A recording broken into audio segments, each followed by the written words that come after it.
Selamat pagi anak-anak sekalian, kita berjumpa kembali pada pembelajaran yang kedua. Sebelum kita mulai pembelajaran ini, ada baiknya kita berdoa menurut agama dan keyakinan kita masing-masing, agar pembelajaran kita dapat berjalan dengan lancar. Berdoa dimulai. Berdoa selesai. Anak-anak sekalian, apa kabar kalian semua? Bapak berharap bahwa kalian dalam keadaan yang sehat. Jangan lupa di masa pandemi COVID-19 ini, kalian tetap memperhatikan protokol kesehatan. Kita akan memulai pembelajaran hari ini, pembelajaran yang kedua, masih pada tema yang sama seperti pembelajaran sebelumnya, yaitu kita akan membahas tentang organ gerak hewan dan manusia. Di pembelajaran kemarin, kalian di pembelajaran 1 itu membahas tentang ide pokok dan kalimat pengembang. Kemudian juga kalian belajar tentang pola gerak pada hewan yang kalian amati di lingkungan sekitar. Anak-anak, hari ini kita akan lanjut membahas tentang ide pokok dan juga kalimat pengembang itu untuk memperdalam pemahaman kita. Bapak akan menampilkan file presentasi Bapak, harap dicermati baik-baik materi yang disajikan hari ini. Materi ini saya gunakan atau saya ambil dari bahan presentasi yang dibuat oleh Ibu Ririn Septiananda, SPD, dari SD Negeri 12 Cangang, ya, Bukit Tinggi, yaitu dari Sumatera Barat. Jadi untuk hari ini kita akan yang pertama adalah kita ingin mengamati sebuah gambar yang kalau pada buku kalian itu terdapat pada halaman 8 di buku kalian itu. Untuk kemudian kita ingin melihat apa yang aktivitas yang dilakukan oleh si Edo. Oh, ternyata Edo menyukai kelinci. Mengapa Edo menyukai kelinci? Itu karena menurut dia bulunya lebat. Terus juga yang membuat dia paling suka itu adalah karena gerakan dari kelinci itu adalah lincah. Lompatnya itu begitu lincah. Dan sayur kesukaan Edo juga sama dengan makanan kelinci, yaitu wortel. Nah, untuk selanjutnya, anak-anak, kita ingin mengamati sebuah cerita, ya, sebuah cerita yang dilengkapi dengan gambarnya, yaitu gambar cerita. Seperti contoh pada slide ini, kalau kalian ingin juga melihat mengamati pada halaman 9, ya. Nah, pada tayangan itu, pada cerita itu dilengkapi dengan gambar. Nah, jadi ada cerita, terus ada gambar. Namanya adalah gambar cerita. Apa kira-kira yang menarik dari cerita ini? Karena cerita ini dilengkapi dengan gambar. Cerita itu akan menjadi semakin menarik ketika kita ada gambar. Kalau anak-anak perhatikan di komik itu mengapa anak-anak dan remaja itu menyukainya, karena ceritanya itu dilengkapi dengan gambar. Nah, itu yang disebut dengan gambar cerita. Nah, untuk selanjutnya, dari cerita ini, ya, yang perlu kalian pahami adalah apa yang dimaksudkan dengan gambar cerita. Jadi gambar cerita itu adalah serangkaian gambar yang mengandung sebuah cerita. Ada gambar tentang alam, dilengkapi dengan pepohonan yang rindang, ada sungai, ada batu-batuan. Itu menceritakan tentang begitu indahnya sebuah alam. Nah, jadi ada gambar. Jadi hanya dengan melihat gambar, ada cerita di dalamnya. Nah, pada sebuah cerita, munculnya gambar-gambar itu dianggap sebagai sebuah ilustrasi, maka disebut dengan gambar ilustrasi. Pada buku kalian Penjelasan tentang gambar cerita ini dan gambar ilustrasi itu terdapat pada halaman 10.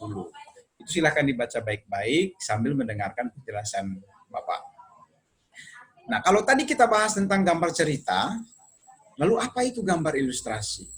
Gambar ilustrasi adalah gambar yang mendukung isi sebuah bacaan atau teks atau penggambaran dari sebuah teks. Jadi gambar ilustrasi adalah gambar yang mendukung isi sebuah bacaan. Tujuannya apa? Jadi pertama adalah dia bertujuan memperjelas cerita, kemudian memperindah cerita, dan menerangkan isi atau informasi dari bacaan itu. Lalu gambar cerita, atau gambar ilustrasi, ada dua macam, yaitu gambar yang berupa foto dan gambar tangan. Jadi kalian bisa membuat sebuah cerita nih. Lalu untuk memperindah, memperjelas, dan membuat cerita itu menjadi menarik, kalian sertakan gambar. Nah, gambarnya itu ada dua jenis.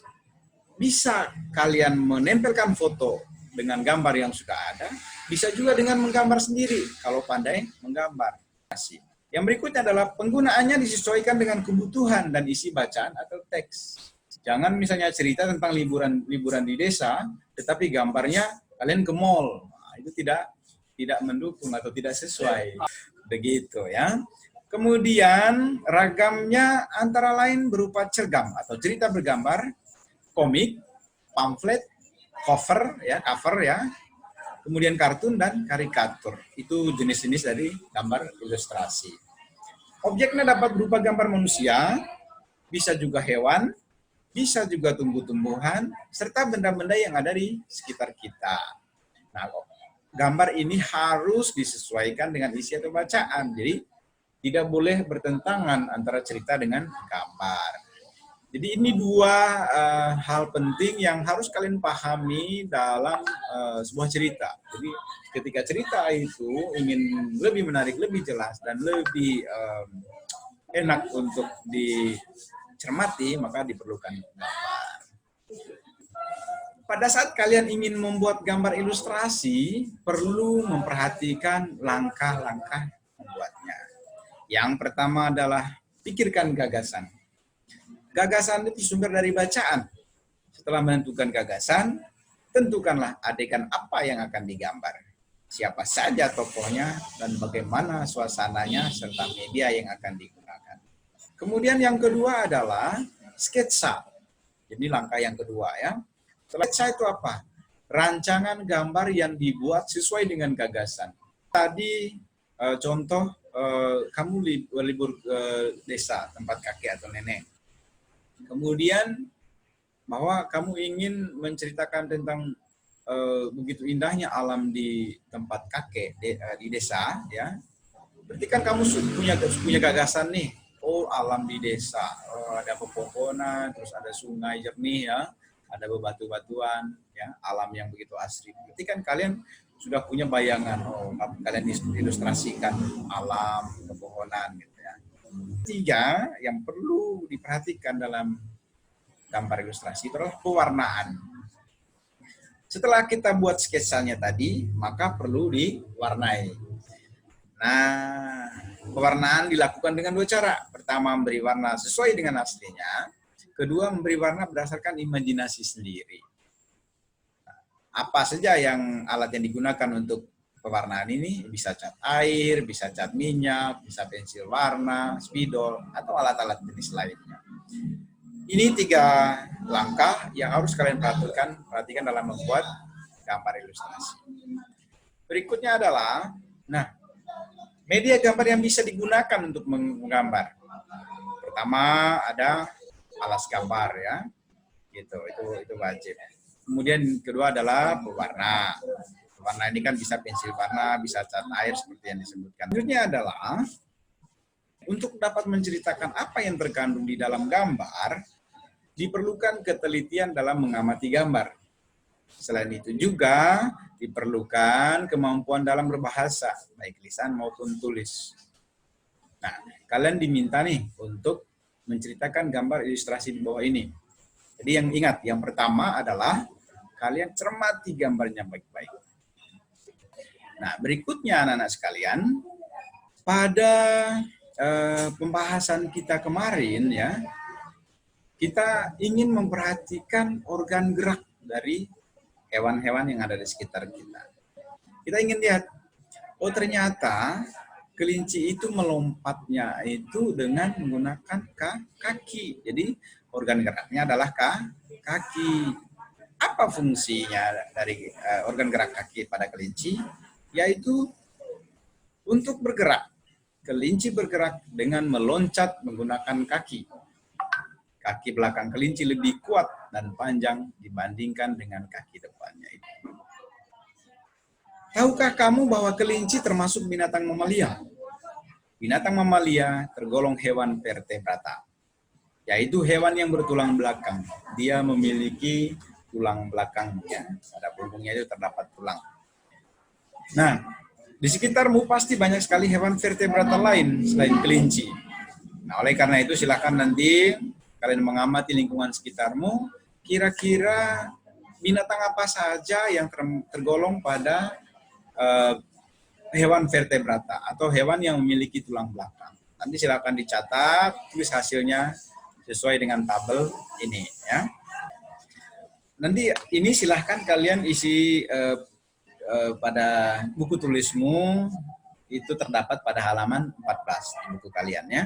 Berikutnya adalah kita ingin mengidentifikasi sebuah teks ya.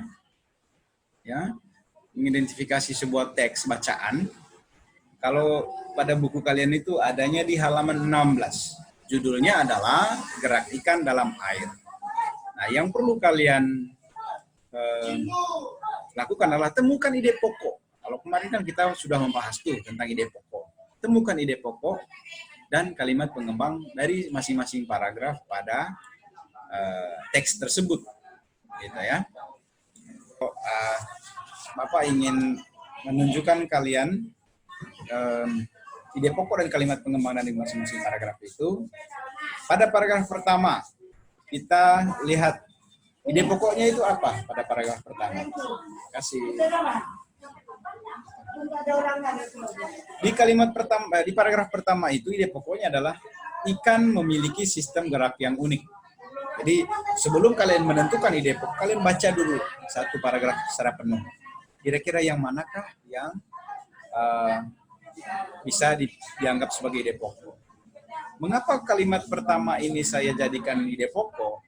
Karena setelah dilihat bahwa kalimat kedua itu menjelaskan tentang kalimat pertama, kalimat utama namanya ya.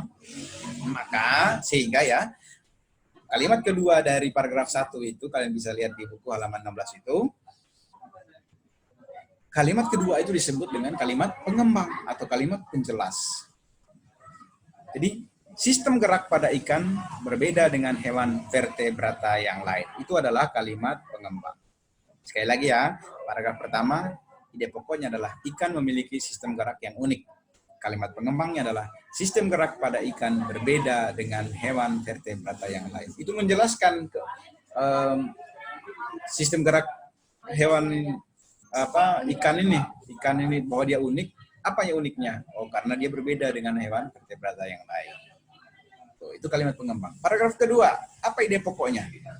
Setelah Bapak baca dari awal kalimat pertama sampai kalimat terakhir, ide pokok dari paragraf kedua itu terdapat pada kalimat pertama juga. Yaitu salah satu bentuk tubuh yang paling banyak dimiliki oleh hewan air adalah bentuk rudal. Coba di sebelah. Tadi ada. Nah, itu disebut ide pokok. Nah, kemudian kalimat pengembangnya apa? Oke. Kalimat pengembangnya itu bentuk tubuh ini memungkinkan ikan meliuk ke kiri dan ke kanan. Itu adalah kalimat pengembang. Sedangkan pada paragraf ketiga, ide pokok dari paragraf itu adalah ikan dapat berenang karena oh iya kan ya. Saya numpang duduk dulu Kak, numpang duduk sini dulu. Jadi ide pokoknya adalah ikan dapat berenang karena memanfaatkan bentuk tubuhnya yang unik. Jadi ikan dapat berenang karena memanfaatkan bentuk tubuhnya yang unik. Kalimat pengembangnya apa? Ikan memiliki gelembung renang dalam tubuhnya yang berguna untuk mengatur gerak, naik dan turun. Jadi ada gelembung di dalam tubuhnya. Itu adalah kalimat pengembang. Nah, untuk lebih jelasnya nanti silahkan kalian tentukan sendiri ide pokok dan kalimat pengembang dari masing-masing paragraf tadi ya. Bapak sudah memberikan contoh. Ini yang akan menjadi tugas kalian hari ini. Ya, tugas kalian hari ini adalah yang pertama, buatlah sebuah karangan singkat dengan ide pokok berikut. Jadi ide pokoknya Bapak udah tentukan nih. Ini kan kurang lebih dengan tugas pertama, tugas kemarin kalau tidak salah ya. Jadi ide pokoknya sudah ada, tinggal kalian kembangkan saja. Paragraf pertama, jadi ada 4 paragraf ya. Paragraf pertama, aku mempunyai hewan kesayangan. Silakan kalian kembangkan. Paragraf kedua ada aku bermain dengan hewan kesayanganku setiap hari. Paragraf ketiga aku rajin memberinya makan. Paragraf keempat aku rajin membersihkan tubuh dan kandangnya. Silakan kalian kembangkan sendiri sebuah karangan singkat ini dengan ide pokok yang sudah ditentukan ini. Tidak boleh membuat ide pokok yang baru. Cukup yang 4 ide pokok ini tinggal kalian kembangkan saja. Ada tugas kedua juga. Ini tugas pilihan lah. Kalau kalian ya, jadi yang pokok itu adalah tugas wajib, itu adalah yang nomor 1 tadi ya, yang ini. Kalau kalian sudah selesai yang ini dan masih ada waktu hari ini ya, silakan lanjutkan ke tugas kedua ini. Di mana kalian silahkan amati binatang yang ada di sekitarmu ya, pilih salah satu. Kemudian catat gerakan-gerakan yang dilakukan hewan tersebut dan organ gerak apa yang digunakan. Misalnya pada saat kamu keluar rumah, kamu ketemu dengan ayam. Kamu melihat ya, mengamati, oh dia